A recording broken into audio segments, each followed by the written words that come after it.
Ladies and gentlemen, good day and welcome to the Agro Tech Foods Limited Q3 FY22 Earnings Conference Call hosted by Anand Rathi Shares and Stock Brokers. As a reminder, all participant lines will be in the listen-only mode, and there will be an opportunity for you to ask questions after the presentation concludes. Should you need assistance during the conference call, please signal the operator by pressing star then 0 on your touchtone phone. Please note that this conference is being recorded. I now hand the conference over to Mr. Sachin Gopal from Agro Tech Foods Limited. Thank you, and over to you, sir. All right. Thank you, ma'am. Good afternoon, everybody. Thank you for taking the time out to be with us today. So we've already uploaded the presentation for this quarter on our website. So I'm hoping that you all accessed it. If you haven't, if you could just open the website, and we'll start straight off with the business at hand. So our mission and vision is to be the best performing, the most respected foods company in India, and we believe as a management team that we're well on track to achieve that. From a quarter 3 perspective, if you could just go to slide number 4 in the presentation. So we saw a steady foods growth in quarter 3 of about 10%, with the year-to-date growth of 17%. Obviously, this year has a lot of ups and downs in terms of times when there was COVID, high basis of last year. But broadly speaking, I think we are okay as far as being in line with our goals of being able to deliver a 20 to 25% growth in the foods business on an annual basis. Commodity inflation in quarter 3 was higher than we expected. Last quarter, when we told you we expected a lower inflation in the back half of the year, we still do, because there was a lot of inflation in quarter 4 of last year. Right? That is when the commodity prices started really increasing. They started around October, and then it reached to fairly high levels in quarter 4 and quarter 1 of this year. So raw material actually inflation did come down. Right? There was some softening, but we saw more increased packaging inflation, right? Packaging material, and that I guess is because of the price of food and subsequent impact of that, which has some amount of a lag effect. So a little higher than we expected. We still expect to be lower, right? But as of now, this is where we are. In terms of year-to-date edible oil GM, I think it's holding up well at about 55 crores. One of you had asked this question, when we had told you at the middle of the year that we're on track relative to where we were prior year, which is about 72 odd crores. And if you look at this number, we seem to be tracking well to prior year, which is great. We're actually tracking very well on premium edible oils volume index also. We're at about 100 index, a little more than flat, maybe a 1% growth. So this will be the first year actually after many years that we would be kind of able to hold up our volumes on premium edible oils versus the prior year, and as well be able to looks like we'll be able to hold the gross margin as well. And that's good, because that's one big worry that is removed from our thinking, right? We obviously worry, we pay to worry also, and as so long that this is a figure that in a sense that was a leaky bucket, but clearly the pricing actions that we took in the back half of last year have given us the results that we wanted. So overall, looking good. In terms of foods gross margin, this is lower by about 10.5 crores, and this really reflects a few things. Higher commodity prices, or total input cost inflation, if you will, which is impacting us by about 24.5 crores on a year-to-date basis. We've taken price increases, which amount to about 7 crores in the first 9 months. And volume growth, which is still robust, is given us another 7 odd crores.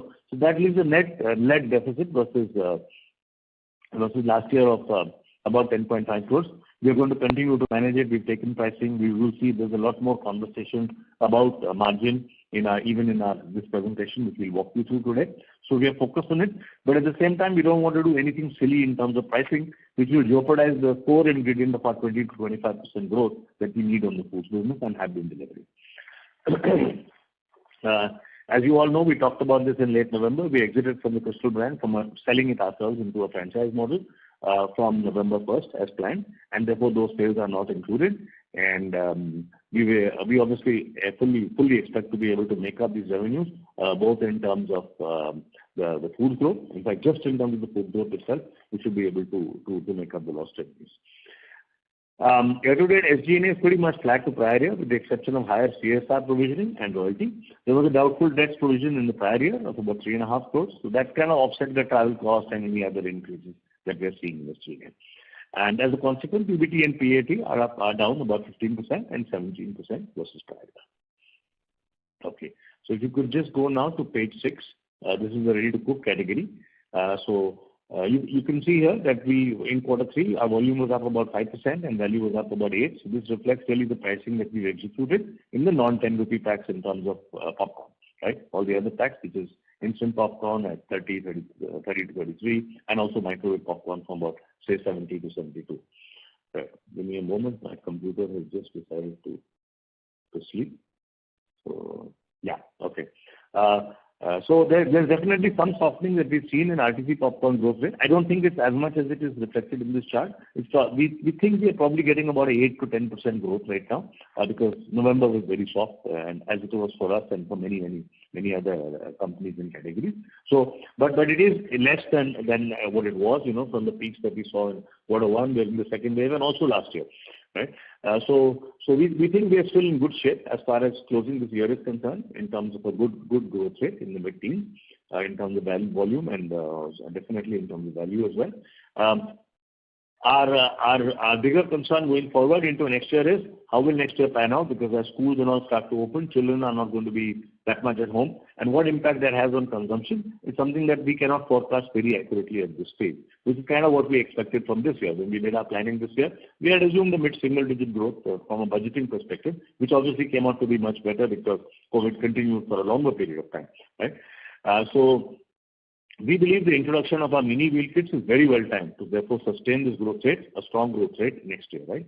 If we're already at about 8 to 10%, let's see, how that plays out over the next quarter or so, and then we should be able to add the incremental basis points that we require for this category through the expansion of our mini meal kits. And for now, the focus is on pasta. We've introduced part-time noodles as well. We think that will be a relatively small and niche player, but pasta is a big winner, and we have full capability to expand this category. So I'm going to touch upon that a little later if you see on the 4th section. We had to take some pricing increase calls. So rather than taking price increases on our strategic products like instant popcorn at 10 rupees, where we want to continue to sustain the growth rate that we've had over the last couple of years, we chose therefore to take it on some of the other, the side players in the category, and we were fairly aggressive in sweet corn. We took a 40% price increase in this category from say 20 to 28. We don't think actually we've lost any consumers because of it, but it has probably reduced the rate of new consumer and new customer acquisition. So that doesn't mean it's not growing. It's still growing and will continue to grow. It's just that probably the growth rate that we could have had at 20 rupees, we'll have a lower growth rate at 28, but it will continue to be a good business for us. We are obviously working to address the GM percentage attrition. We still have to address that 10.5 crores out in popcorn. We've taken some amount of pricing, but we are not going to take more pricing right now. But we are also going to focus in terms of product, in terms of what we can do, our procurement strategy, and to be able to therefore, give us the margin improvement that we would like next year in percentage terms. And I talked about pasta. I think our rollout of differentiated pasta, which is supported by retail demos, has very, very positive acceptance. So I'll share with you some learnings that we had on pasta. We initially thought that it's a very large market, and that it is. Pasta is an extremely large market, but actually instant pasta is not that big. Instant pasta actually, from whatever we are understanding now, is actually smaller than our popcorn business, right? And we believe the reason for that is that the current players, the two major players in the category, have actually not been very focused on the category, but also in terms of product architecture, they've kind of applied a noodle architecture to pasta. Now, it's okay to have a noodle with a seasoning sachet, etc., but we don't think it works very well for a pasta. And each category is different, right? So our differentiated offering, which has a wonderful sauce along with the pasta, we think is really an absolute blockbuster. It's doing very well, and it gets a very, very good consumer response. And we obviously fortunate that the two major competitors in this category are not focused behind the category. They are more focused on the noodle board, and that works very well for us. So, for example, I was in Guwahati last month, and we were doing some demos in Guwahati near a very large bakery. I forget which one, Suchita Bakery or something. Anyway, and we were there till about 8:30 at night, all of us, 7, 8 of us, and there happened to be one of our competitors, salesman, who happened to be there. And the retailer was pulling his leg and saying, you know what, you don't do this activity on pasta. He's apna pasta focus no hobe, because we are not focused on pasta. So, which I think sums up in a very simplistic manner what is the opportunity. We believe we have great retail demonstration capability. We built the popcorn business on the back of that. So we think we can actually grow the instant pasta business, not through a lot of money, not by spending a lot of money, but simply the way that we built our RTC popcorn business and our peanut butter business, and it will certainly be a very, very good contributor to growth. So from an FY23 planning perspective, I think we are in good shape. We expect to be able to sustain the kind of growth rates that we have right now on a year-to-date basis. We will be prepared for some possible softening in the growth rate of popcorn as children return to school, and we'll see how that goes. But meanwhile, we'll take all the actions on the other fronts, which includes sweet corn, which includes pasta, which includes pad thai noodles, and very soon we'll also be launching a chow mein hakka noodle offering, right? So all of these differentiated offerings in good shape, and therefore should be able to give us the desired growth rate that we want in next year. And that's the key, really. There has been obviously gross margin attrition this year, and most food companies have seen that. But I think next year, a lot of gross margin expansion driven by volume, as all of us come out of this COVID wave, right, and are able, or the 2-year pandemic, and are able to drive volume, take some actions on further margin improvement, and that will give us a significant expansion of gross margin. So overall, therefore, looking good. All right. Ready-to-eat snacks, so you can clearly see the impact. Actually, this the numbers here are almost a mirror image of the RTC business as economies open up. So we've seen a huge acceleration in the growth rate. You can see it's up about 32% on a quarter 3 basis and 20% on a year-to-date basis, and mostly driven by RT popcorn. So of the 3 categories that we compete in, RT category now, RT popcorn accounts for the dominant share of the revenues from the RT snacks category, and that makes sense because we have competitive advantage. We source a lot of popcorn, and we have a national presence, and we are clearly the leader at a national level in the category. So there are a number of players. There still are people particularly focused around Delhi, but I would say two things have happened to strengthen our position in RT popcorn. One is that the GST rate, which earlier many of our competitors were charging at 12%, they were forced to take it up to 18%, post some clarifications from the tax department. And second is that obviously COVID had an impact on all the people who were trying to play from out of home to make some money there to invest in the business. So the combination of these two, I think, has put us in a very solid position, and it's great. I mean, the number of trucks that we are shipping out is great today, and all direct from the chef from the factory. The GM attrition in this category has largely been addressed. We had a lot of gross margin attrition because there is cost of product, there's cost of palm oil, packaging, etc. But more or less, we were able to take some bold decisions. We took some pricing, we took some grammage reduction, and also took some packaging footprint changes. So mostly that part is done. Now, further margin improvement we are going to do through value-added offerings. So as we told earlier, we'll be working on an extruded pan proposition and also protein chips, which are planned for the first half of FY23. All right. And on potato chips, our learning continues. As we told you earlier, potato is a tough commodity, and people have lost a lot of money in the past. They are listed companies, you can say. And so we are developing our business model, and we will work is underway to leverage our low-fat proposition. Flat-cut chips category seems to be growing faster than rich, as reflected in the recent Lay's launch, and this is a statement that they have made in the press. So overall, I think ready-to-eat snacks doing very well. As the economy opens up, we expect to have continued strong momentum into the new year as well. We have all our plants in place. Everything is looking perfect. And in the core and strategic popcorn business, we are obviously in very good shape. We are now working on the tortilla chips to be able to strengthen our position. There are some actions that we've taken already now, and I think look forward to some very good and heavy growth next year. All right. Then if you can just go to page 8, this will need some time, so I'm going to spend a few minutes on this. If you recall, at the end of quarter 1, when we had a volume growth of 12% and a value growth of 15%, we had called out, and growth rates were looking good. But we said, looking at the June numbers, when we looked at them and talked in July, we said we think we've lost share. And we certainly think we have lost some share, but probably it is not as much as we thought, because it looked like the category actually also didn't grow as we would have liked it to grow in the year. So quarter 3, you can see is our volumes are actually on spreads lower than last year, -3, right? And there's some amount of spread growth built into that. So you can say, let's say, the peanut butter is probably -4 or -4.5 or something like that, right? But we've taken the necessary pricing action. It takes some time because it's a single plant. We keep stock in the factory. But we keep stock at the national level because it's a single plant, so it does take some time and a lot of SKUs. But wherever we've executed our pricing, the results are excellent, right? So, for example, if I in modern trade, and generally pricing tends to flow through modern trade much faster because there's much less inventory, right? Stock is going directly from your warehouse to the customer's warehouse, and it's on the shelf in a couple of days, right? So since once by July or August, when we had taken our calls on what we want to do, and by the time we would have executed it in the plant, by November, December, the new price has started flowing through in the modern trade. And in the modern trade customers, and this includes, I won't give the customer's name, but it includes a mix of probably our largest brick and mortar customer, our largest cash and carry customer, and our largest e-commerce customer. We have an increase in where we first corrected our 508 gram bottle, we reduced to 462, also reduced the price to 175.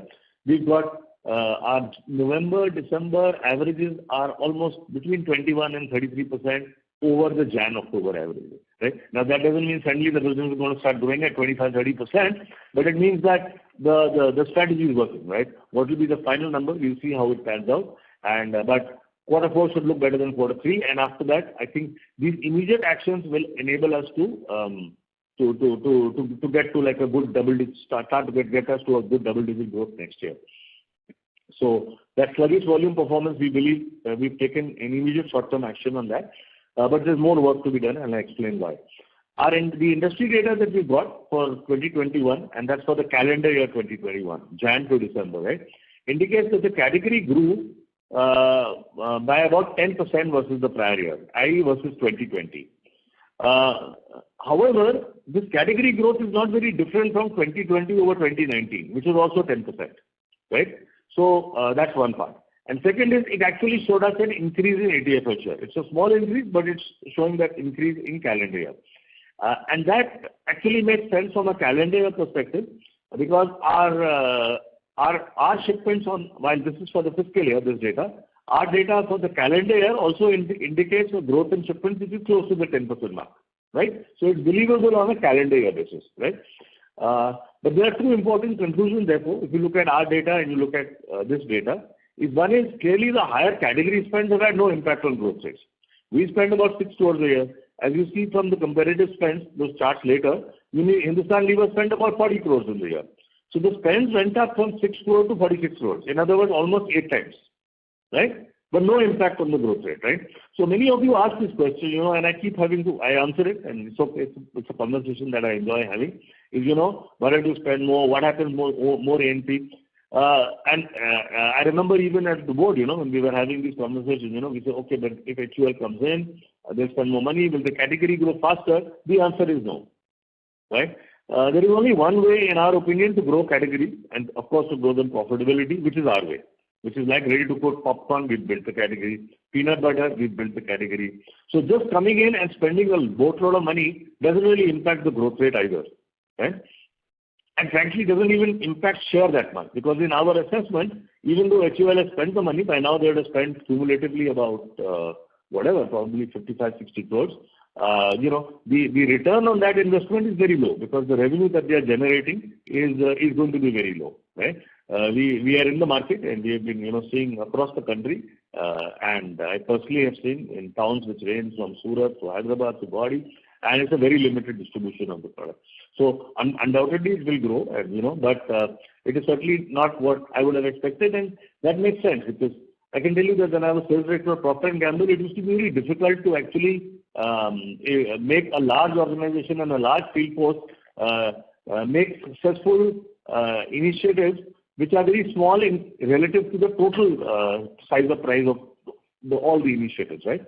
So I would say overall, therefore, two conclusions. One is, you can make the same conclusion, no impact on growth rate of the category. We still, I think, from a category growth rate, need to build distribution, get the right consumer packs in, get the consumer acquisition at the right price.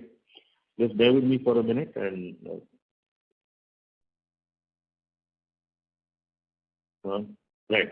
And the second is, since our calendar year shipments are not very different from this 10%, it looks like we must have lost share in the back half of 2021, which makes sense because it's about June or so that we figured that, we had some problems as far as share is concerned.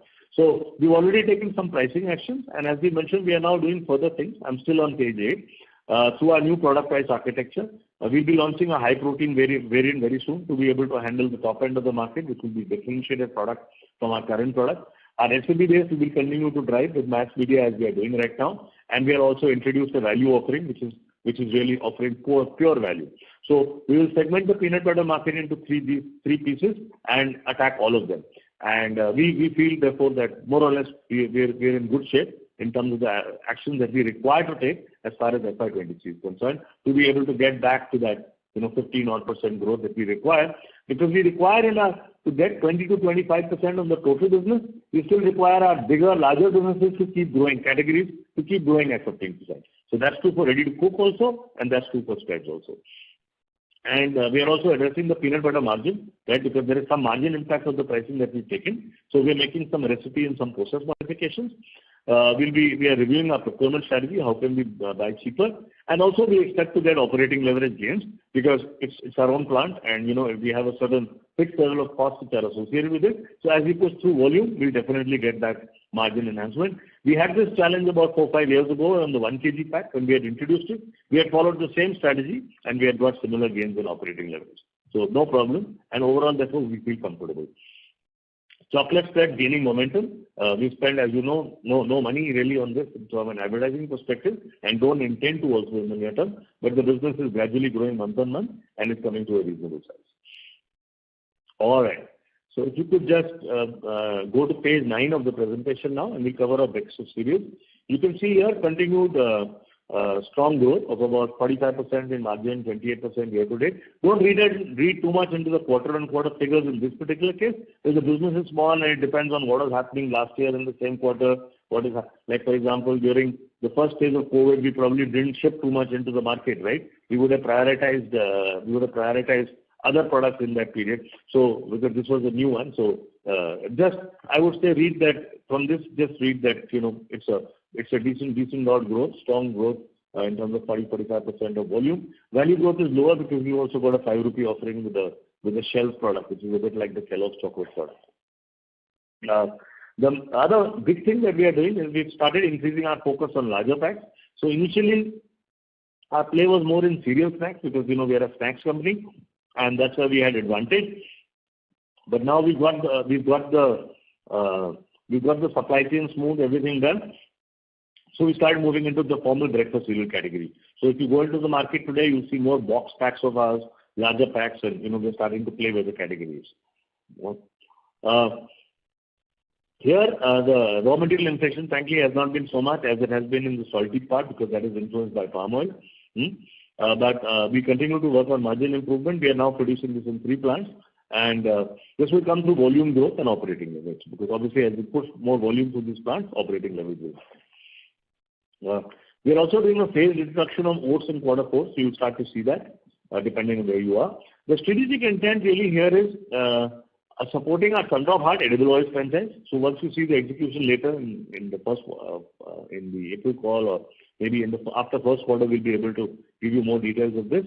So it's not that we are spending a lot of organization energy behind it, but the strategic intent includes supporting the Thunder of Heart edible oils franchise, how to grow the distribution of Thunder of Heart edible oils, right, on an ongoing basis. Now our pricing is right, everything is perfect, so we can be more comfortable with that. So you'll see that execution playing out over the next 6 months.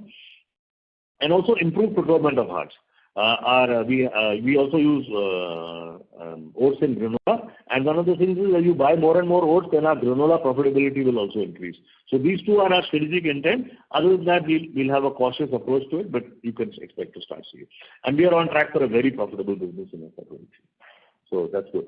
But as of now, we don't intend to advertise it because we started test advertising of chocolates this month. So because we feel more comfortable now about gross margin expansion in the coming year, and we will be advertising chocolates next year. So as of now, there is no plan to advertise this category. We'll get it to a decent size, as we already told you. We need a 20-25 crore business, at least in sight, to be able to do that. And once we get that, we'll talk about it. Okay. Chocolates, you can see continued strong growth, steady growth, month on month, every month. Our whole product proposition is absolutely outstanding and definitely meeting the unmet consumer need of a center-filled coconut chocolate. We've also commenced testing of peanut duo, so this is not so available on a broad scale basis, but we've started testing it, because to feel the waters. Next 9 to 12 months we'll test it so that it can be a big driver for us in FY24. For those of you who bought our coconut duo bar, you would have seen there used to be a tray inside it. We've removed that because that costs money. It costs about 55-60 paisa. And so there's almost like with all the changes that they're making, there's almost 1,000 basis improvement in margin by, through these tweaks. So that's the largest selling SKU today. So that's done. And now we would expect to see further margin improvement as we scale up, right? We currently have one line with the use of the cold seal that we're doing now. The amount of labor that we're going to use in the plant is going to be reduced. After that, when we put the second line in the same location, the HVAC expenses will come down. Overall, also there'll be less supervisory labor. So we are working on all of that to be able to make chocolate a profitable business, right? So there'll be further improvement in the coming year. We expect to double the capacity from the current capacity in Feb 1 in the first half of next year, and then again double it in the second half of next year. So that's why we mentioned last quarter we said, we'll be doing almost quadrupling. We started TV advertising in January on a test basis, South Indian states and Marathi channels, and we are going to just start refining our plan, how is it working, so that we can rapidly scale this business up to about 100 crore business in a couple of years, right? Maybe in 2 years, something like that. So this can be a big growth driver. What is the exact revenue? How that plays out is obviously going to be dependent on the execution and how things plan. But you can expect, therefore, from our planning perspective, that in FY23 we will be seeking to get a significant part of our growth from chocolates, right? And we will also be investing behind the chocolates category. Okay. All right. Then if you can just go to page 11, edible oils, you can see premium edible oils up about 11% in the quarter in volume, and we're concentrating on volume because value is only a function of the pricing. So actually in commodity businesses, the value is not so relevant, meaning any type of our type of commodity, which goes up and down in terms of market pricing. But it's about 11%. And mass oils, we have obviously exited crystal, so it's down minus 67%. Sundrop premium oils, hard and super light, delivering now year-to-date 100+ index, reflecting impact, as I mentioned earlier, of the pricing realignment in FY21. But I think, prima facie, you could argue, have we gained share in quarter 3? It's possible we have, and we will see the numbers of what our competitors publish later when their results are issued. But I think we still want to see greater consistency across channels and quarters, right? So we'd like to before we say okay, we are growing share and we're going to get huge volumes, I would not read into that. I would just say that looking at this data, we seem to be pretty much out of the woods as far as the premium oil challenges that we had in the last 5-6 years. And we are therefore no longer in a situation where we get worried that, if premium oils doesn't respond like A, B or C, we will have to cut our advertising behind food, which we had to do for a couple of years, for 2-3 years. I think that part the company has now that bridge the company has crossed, also because a dominant part of the gross margin now comes from the food business. Overall strong gross margin performance in oils with a year-to-date GM now, and this is total for both premium and mass, about 55 crores. Last year full year was 72. So it looks like we are on track to have a kind of similar figure. Mass oil volume reflects franchising of Crystal with effect in November and overall reduction of mass oil in line with strategy. Okay. So comparative update, basically, and if you go to page 13, you'll see that, really Bingo is the dominant brand. We did not advertise in October, November. We mentioned this to you in our November call as well, that we wouldn't be advertising those 2 months. And, this is also how, so we can better manage the entire P&L. And I would say, that's okay. However, we intend to be on air in both January and February. So you can expect when we do the April review that we would have invested. So just trying to balance profitability by continuing, stay very, very razor focused on the fact that we have to get that 20 to 25 in growth rate next year. In terms of spreads, which is page 14, you can see again same thing. We didn't spend Sundrop peanut butter. We didn't spend in October, November. Unilever actually did spend, but they did cut back in December. So I'm sure there must be some P&L considerations there as well. And overall, otherwise, not much to report from a category perspective. Page 15 on breakfast cereals. We of course are not here because we are not spending. But the good news for us is that Kellogg has started advertising Choco Foods, which is the center product, and that will help us also in our as we grow Sun-Drop Pops. It's always good to have that category at least awareness being raised. So that's good. That's good for us. Chocolates, competitive spend, which is page 16. Not much to report here. Mondelez really remains the dominant spender in this category, and everybody else is definitely, if you will, second fiddle. When we do the April spending, you will see that our name will also appear here in the month of January. Okay, edible oils, that is page 17. Obviously, we've not been spending, but clearly the share of premium edible oils is coming down. As you can see that, and our competitor in premium edible oils also seems to be spending at a somewhat lower rate in the quarter, and overall mass oils continue to be the dominant spender. And this if you see, we pointed this out to you over a 5-7 year period, or if you take it from FY12, it's almost now 10-year period. The share of mass oils has grown, and it will only continue to grow further. And that consists with our view that edible oils is a category with inherently low moats and low pricing power as compared to processed foods, particularly processed foods, not the commodity side of it, and therefore you can expect this to happen. Okay, on noodles, a reasonable amount of action. Both Nestle and ITC maintained this is page 18. I would say both Nestle and ITC have maintained their spending momentum. We see Marico actually lowering their spend, so let's see how that plans out. Okay. Pasta, it's basically Kia, which is invested some amount behind the print medium. That's page 19. And page 20 on soups, really Knorr remains the dominant spender. They have a strong share of category, and we'll update you in due course on our plans as far as this category is concerned. Summary and way forward, therefore, premium edible oil spending well to prior year, confirming the impact of price reductions of FY21. Business now at about 100 on index points and volume, so seems to be in decent shape. We need to ensure that we make the right choices over the next couple of months in balancing growth with short-term profitability. We've done some A&P cuts in Q3, but growth will really be the priority. Continue to focus on addressing the inflationary challenge in RTC popcorn, right? So we have to keep working on that, and that's good. Sometimes when there's such high inflation, it forces you to look at things which otherwise you may not have looked at in that much detail, with the best of intentions. And peanut butter. We will address the category growth for shared challenges in peanut butter through the actions that I talked about in terms of the bifurcation of the peanut butter market and addressing each of those segments individually. But also, if the category growth is 10%, that is of concern to us because we would like this category to be growing at 15-20% for us to grow the business at 15-20%. So we are working on that, and I think by about middle of next year, you'll see some actions from our side where we would have actually been able to take actions to drive this category. The key really is in India we have seen continuous growth comes if you offer the right packs to consumers at the right price and at affordable rates. Right? If you sell products at 500, 1,000 rupees a kilo, it's tough. Right? You may spend a lot of advertising money, but it's not going to give you any return.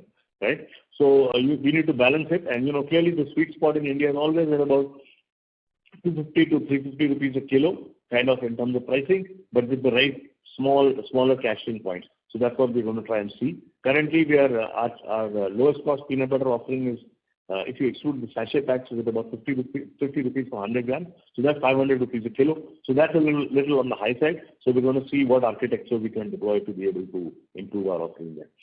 And we intend to close the year in a profitable manner in FY22, whilst ensuring that all the building blocks are there for a foods growth of 20-25% in FY23, which will give us the gross margin expansion that we want. All right. So that's it, ma'am. That's it over from our side, the presentation, and we're happy to take questions now until 3 o'clock. Thank you. Ladies and gentlemen, we will now begin with the question and answer session. Anyone wishing to ask a question may please press star and 1 on your touchtone telephone. If you wish to remove yourself from the question queue, you may press star and 2. Participants are requested to use handsets while asking a question.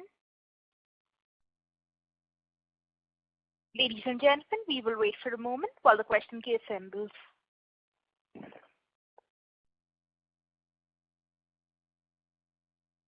The first question is from the line of Shirish Pardesi from Centrum Capital. Please go ahead. Hi, good afternoon. Sachin, thanks for the opportunity. I have three questions. The first question is where you ended, you are expecting about 20-25% growth. If you can give me some more qualitative things, last 1.5, 2 years, you have built the product portfolio. You have now very solid understanding. You have a very lean manufacturing. And it's the best insight I would think the management would have had the capability. Why would you restrict the growth at 20-25%, especially when the markets are going to open up, schools are going to open up, and I think the whole lot of activities will start reflecting into the livelihood of people. The second question is on the chocolate business. Somewhere you have mentioned on slide 9 that you are trying to build business around 100 crore. What are the bottlenecks you think at this point of time? Is it purely a manufacturing which you are now sorting out, or is it that you need to develop the product profile also? And the last part, you have rightfully sold Crystal, but what is it that we can expect on the edible oil part in terms of not per se the volume proposition or value proposition, but how would you maintain the profitability or expand, especially when the competitive scenario is going to change drastically? Okay. Thank you, Shirish. So we'll take them one at a point. Sure. Look, if we can do more than a 20-25% growth rate, that's great, right? I mean, obviously nobody's going to say no to that. And in fact, from a capacity planning perspective, honestly, to deliver 20-25%, you need to plan 30-35% growth rate, right? Because, and the reason for that is there are always uncertainties. Right? We make assumptions about different categories. We make assumptions about the environment. We make assumptions about competitors. And if you just budget exactly to that level, you could be wrong. You may not have capacity in the items that you have. For example, if you look last year, our popcorn business grew by an 35% Now, if you don't have the capacity at that point, there is no way that you're going to realize it. Particularly when, as you know, we deal primarily in proprietary products where we want to have some differential, right? We don't want to, we're not the believer that, we will take outsourced products and just spend advertising money and it'll do the job. It doesn't do the job. In fact, peanut butter is a great example of that in the conversation that we had today, right, for our competitor. So the answer is yes. Our capacity planning will definitely be ahead of that. But I think from a financial perspective, what we've seen is 20 to 25% growth gives us exactly, it gives us a beautiful structure as far as a P&L is concerned, okay? And gets us right on track to be at that billion-dollar business that we'd like our business to be. Okay. In terms of the chocolate business, look, we are new kids on the block. Okay, we have to develop credibility. In every category, each player has to have credibility, right? And he or she must be accepted by everybody as yes, this person is a credible player. We have a lot of credibility with our customers because we built many categories, right? We built ready-to-cook popcorn, we built ready-to-eat popcorn, we built peanut butter. So we have a lot of credibility, right? But we need to capture that credibility in the chocolate business. Also, we start off very low. We start off with smaller numbers because we buy a lot of used equipment, combine it with some new equipment. So yes, at this point in time, the challenges are more on manufacturing, but you never know how much you are underselling until you reach that point. You never know that, right? So we've all been sales managers, so we understand that part. So I would say right now we are making the assumption that we need a lot of capacity, and that's a reasonable assumption because the product is a blockbuster, right? And that is why we said we are working to build the capacity. With the quadrupling of capacity, we'll have a capacity to make a 80 to 100 crore business, right, in chocolates. So we're going to put that in place next year. Then we'll see. We don't know at which stage we'll reach what bottleneck, get some pushback. We need to modify. Maybe we need, like next year we're trying to spend some money. So I would say first step is we are going to increase the capacity. And then we'll see how it goes. But certainly, as I said many times earlier, this is not even a 100 crore business. This category is going to be at least 500 to 700 crores, maybe more than that. That's our max, looking at how the coconut center-filled product is there in markets across the world, like say the UK, from whatever published information we can get. And we are in a great business and great position as far as the product is concerned. I'll give you an example. Our math is that in some of the modern trade customers where we sell the product, and we've seen the data, our data and Bounty data, we are already at about 35 odd percent of Bounty's value. And because they are more than double our price, that means basically in volume we must be almost selling in those stores as much as Bounty does. And that is in those stores, right? So clearly I think we've cracked it. It's a great product and we will do whatever is required. But I won't have all the answers for you today. I can't have it logically. In terms of the Crystal, yes, Crystal is, we chose the timing and, we've chosen it such that we can therefore, comfortably recover the revenue loss from it while we continue to get the profit. And in terms of the premium oils, I think they're in a very happy space, to be honest, right? You can see the quarter numbers, you can see the year-to-date figure, right? Let's assume you discount the quarter growth of 11% and you say, it's due to some one-timers and other things. And that's fair because it's a single quarter. So, but let's say we are kind of flat versus prior year. That's great. Because you see, our competitors have had a good party for the last couple of years because, we had to price higher. We needed the margin. We needed to invest in the food business, which we've done, right? So that party is kind of over, right, if you will. And we are now in a very happy space where, we are competitively priced. And we think if we are competitively priced and we do all the other things that we do on the rest of the business, right, which is grow distribution, grow display, we are actually going to be able to actually have a nice business.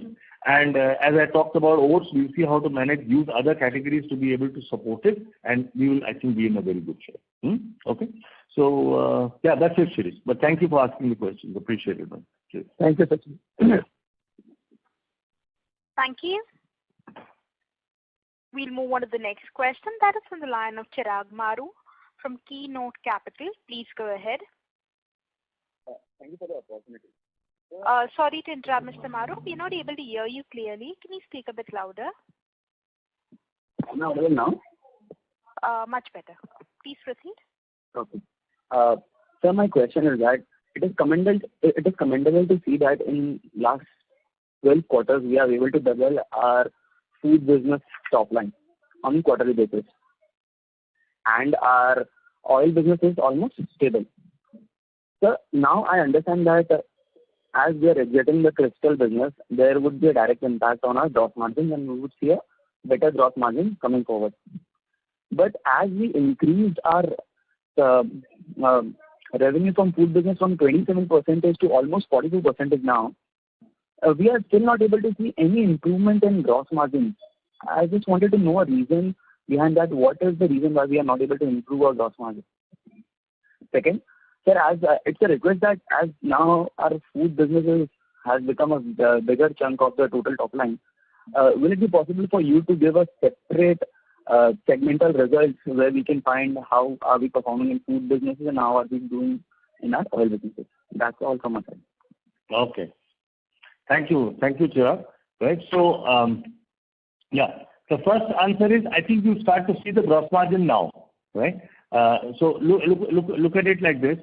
In FY21, when we had a very, very, very good growth as far as the food business is concerned, we chose that timing also to take a price reduction on oils, right? So we got this huge margin expansion on the food business, which I think went up from whatever, I think 70 crores to about 108 crores in that year. But we also chose to take that impact on oil because we wanted to get that business in a shape where we don't worry about it. There's no sleepless nights. It's done. It's dusted, and it looks like that has paid off. Okay. This year, you can see that while we had relatively benign commodity prices last year, this year the commodity inflation has been significant. Correct? So while we are holding on to the oil margin, this year the commodity price inflation, and obviously we are also running to keep pace with it. We are making up a part of it. We haven't made up all of it, right? And for the better part of this year, we had Crystal in our records. All right. So, but now you start to see the percentage gross margin. So we were just talking to a credit company the other day, and we were reviewing the December P&L with them, and the percentage gross margin expansion is very visible there. All right. So you will see the gross margin expansion as we in aggregate for the total company, because I would say, I think for the and that's not to be taken as a number for the month, but for the month of December or in total. But I think for the month of December it is almost like 300 basis points, right? Because you have all the revenues from Crystal which are not there. You have the margin which is there by way of the franchising fee, and you have the other pieces of the business also working okay. The other thing, and the third impact on gross margin in terms of percentage terms, is our premium edible oil prices, right? Premium edible oils tend to move up and down. The higher the price, it has a deflationary impact on percentage gross margin, right? As prices come down, the gross margin percentage increases, right? And we would expect that next year will be softer. Already it has become softer than what it was.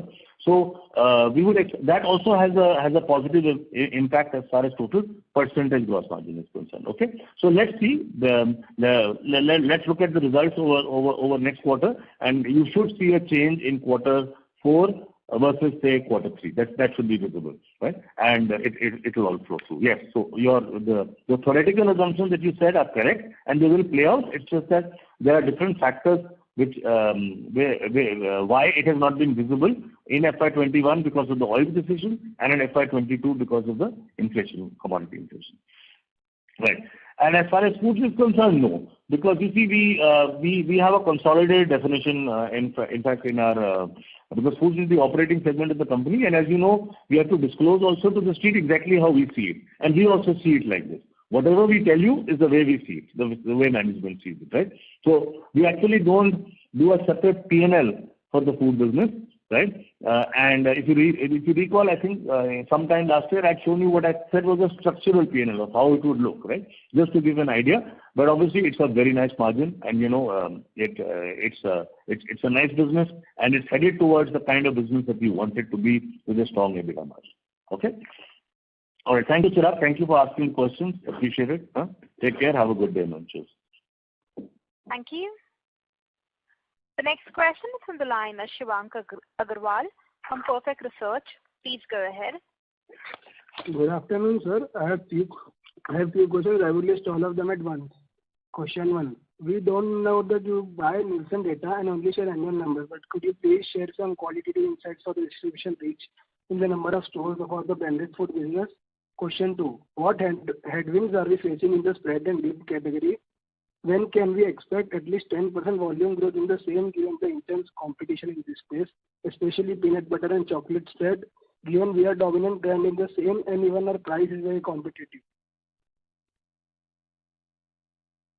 Okay, I captured 2 questions there. One was on the, if you will, on the distribution, and second was on the spread. Was there a third question also? No, sir. Oh, okay, good. Okay, good. Okay. Just give me a moment. Shinu, I think my pen seems to have run out of ink, so if you can just ask Pradeep to give a pen here. Huh? Okay, thanks. All right. Okay. So on distribution, let's see what all. I think we owe it to you to be able to give you some perspective on distribution. Correct. So let me just give that those numbers to you. Broadly speaking, we have a coverage today of about close to 450,000 stores. Okay, in terms of total retail coverage, right? So these are the if you will the retailers that we cover directly. It does not include the retailers who are what's it called? Who are serviced through wholesale. Okay. And of this, our estimate is, and as per our internal reporting, our Active Instant Popcorn would be distributed in about 270,000 stores. Right? This figure used to be in the low 230, 240 till 2 years ago, and now we think it's about close to 270,000 stores. Ready-to-eat popcorn is the next largest direct distribution. That is about 120,000 stores as per our internal reporting. Our total distribution of ready-to-eat popcorn, I think, will be much more. We don't buy Nielsen, but a lot of it goes through wholesale. So our indirect coverage, I think, will be very high on this one, right? And peanut butter will be probably about 90,000 stores.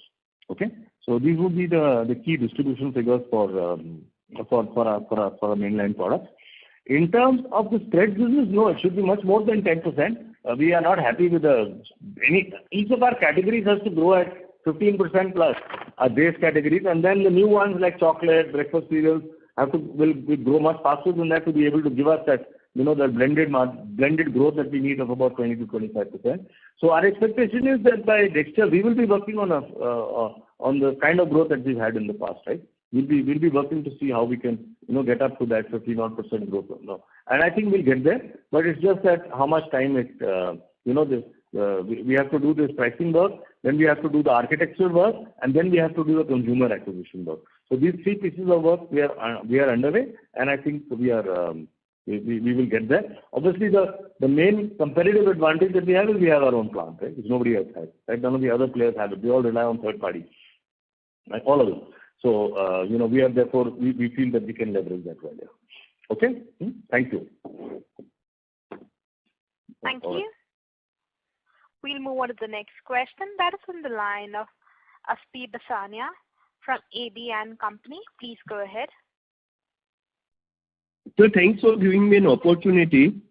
So earlier on peanut butter 924-gram container, it used to be mentioned MRP 485. 485 used to be cancelled and 285 was mentioned. Whereas now MRP has been reduced to 300 and on JioMart it is available for 270. So that now it is available on JioMart at below our 2-year-old MRP. Have you not taken any price hikes in last 2 years in spite of such high inflation? So only one question. Only one question? Okay. Yes, so the answer to this, thank you. So the answer is no actually. I think you will find websites where if you go to Big Basket, you'll find our 924-gram pack. It's 240 crossed out 228. Okay? At least that's what I said when I checked yesterday. So our current MRP on the 924-gram is about 240 rupees, right? So what we've done, and this the pricing in the if you will in the peanut butter market, yes, is a function of commodity input prices, right? And those have also softened a little bit. But it's equally our strategy in pricing is how do we ensure that we maintain like a dominant share, a very strong share of the total market, okay? Right? Because the margin improvement we get because it's our own plant. Remember what I mentioned earlier, okay? So as I mentioned to you earlier, we've taken the kind of call that we've taken right now, we've taken it 5 years ago also, right? Similar. It would have gone up and down, and you'll find multiple prices in the market, not only for us, for other people also, as everybody manages different commodity prices. The key for us is to be able to deliver the right value to the consumer. If we deliver the right value to the consumer and we continue to invest behind media, this is what we are doing, we will get the growth that we require, right? And that growth will be, because we run it through our own plant, the operating leverage that we get from that gives us the margin improvement that we want, okay? So we don't want to make the mistake of looking for gross margin percentage improvement simply through pricing, okay? Because in a market like India, you want that gross margin pool to grow because you get more and more consumers in your business. You continue to grow the category, and as you get more volume, your cost of production comes down, and as your cost of production comes down, your margin goes up. Okay? So that's kind of the strategic intent with which we play the category, and we are going to continue playing it like that. Because we are not going to be happy with selling a 80 crore business. That's not what we are about, right? We need to take this business to 100, 200 crores. And that we'll do only if we are able to appeal to a very large segment of consumers. Okay? This is Thank you very much. This is true in a somewhat reverse manner, where if you see Hindustan Lever has spent 40 crores last year in the calendar year, they are selling at 500 rupees a kilo, right? 350 grams for 175 rupees. But the revenue is not coming, right? The revenue is not coming. So the idea that price very high, spend lots of money, and nirvana is there is flawed. It doesn't work like that. Okay? And if you go back to a chart that I had shared probably in the July board meeting, I had shown how this plays out. That if you continue to target very high prices and say I'm going to spend lots of money, you're actually going to build an EBITDA negative business. It could, at best, it could be a EBITDA 5-6% business. Okay? So yeah, I hope that was not too complex answer for the question, but I hope. Thank you very much. Thank you. That's it. Thank you. The next question is from the line of Bimal Sampath, an individual investor. Please go ahead. Okay. Yeah, good afternoon. Yeah, hi, Bimal. How are you? Yeah, boss. Now I had 3 questions, but 2 of them have been answered. One remains. At the last investor meet, you had said that you will finalize the capex plans for FY23 in this board meeting. So, and second thing is, when do you plan to start building the West Bengal plant? Okay, thank you. Yes, Mr. Sampath, you're absolutely right. And you had sent those questions to Jyoti, and yes, 2 of those got answered. You're right. So, our capex plan, we've initiated discussions with the board, right? In terms of FY23, right? We tend to have the first conversation normally in the board in January, and then the final conversation and nailing down of the numbers is done in the April board meeting. So this, for next year, we are looking at an increased capex versus this year. This year we put it at about 30 crores. Next year we're going to be looking probably, our initial conversations are in the region of about 45, with the bulk of the money being spent on chocolate plant and lines, because we'll be quadrupling the capacity as we mentioned, and also on infrastructure. And in addition, we will also start working on our larger plant meat line. Our first pilot scale plant meat line is, I think, reached the ports or something already, right? So I think in some months we should be finished with testing of that, and hopefully that should go well, and then we'll be making some investments there. But it's not at this stage final. As I said, it's our first round of conversation, and we'll see how it goes. Okay. So in April, I'll be able to tell you what the final figure is. It's certainly going to be more than this year. This year we had mentioned to you about a figure of 30 crores. How much more it is, I'm not quite sure till we finally get a consensus on that. All right. And as far as on the Calcutta plant, that is not part of our capex planning for FY23 because that will require an additional investment. It could be anywhere in the region of 8 to 10 crores. And that money we feel right now is better spent on plant and machinery and also building at Jagadia. Right? So we have 5 phases of Jagadia. We would rather build out one more phase of Jagadia because that will be required as we are scaling up the chocolate business. Right? So we'll be going from 1 to 4 lines. Our peanut butter business will grow. A lot of our entire pasta piece is being done in Jagadia. So we are thinking right now that we'll spend that money on expansion at the Jagadia facility rather than opening one more front in Calcutta. That land is there with us. It's an adequate land to build a reasonable sized plant as far as we are concerned. But we'll keep it on hold. We can also meet some of the needs of that plant from the Mangalore plant in Guwahati. It's a reverse freight back to Calcutta, so it doesn't cost us that much money. So in terms of choices, this seems to be the most pragmatic choices for deployment of capital at this point in time. Okay. Once everything is nailed down, Mr. Sampath, in the April board meeting, we'll give you a clearer idea. Okay. Thank you. Thank you, sir. Take care. And I'm sorry, I should have answered these anyway since you sent them in advance. Okay. With that, ma'am, I think we can close. I just want to say thank you to everybody. Thanks for taking out the time to be with us on the call today. And well, thank you for being part of the team, right? Look forward to an exciting year. Cheers. All the best. Happy New Year. Thank you. Thank you. Thanks. Thank you. Ladies and gentlemen, on behalf of Anand Rathi Shares and Stock Brokers, that concludes this conference call. We thank you for joining us, and you may now disconnect your lines. Thank you.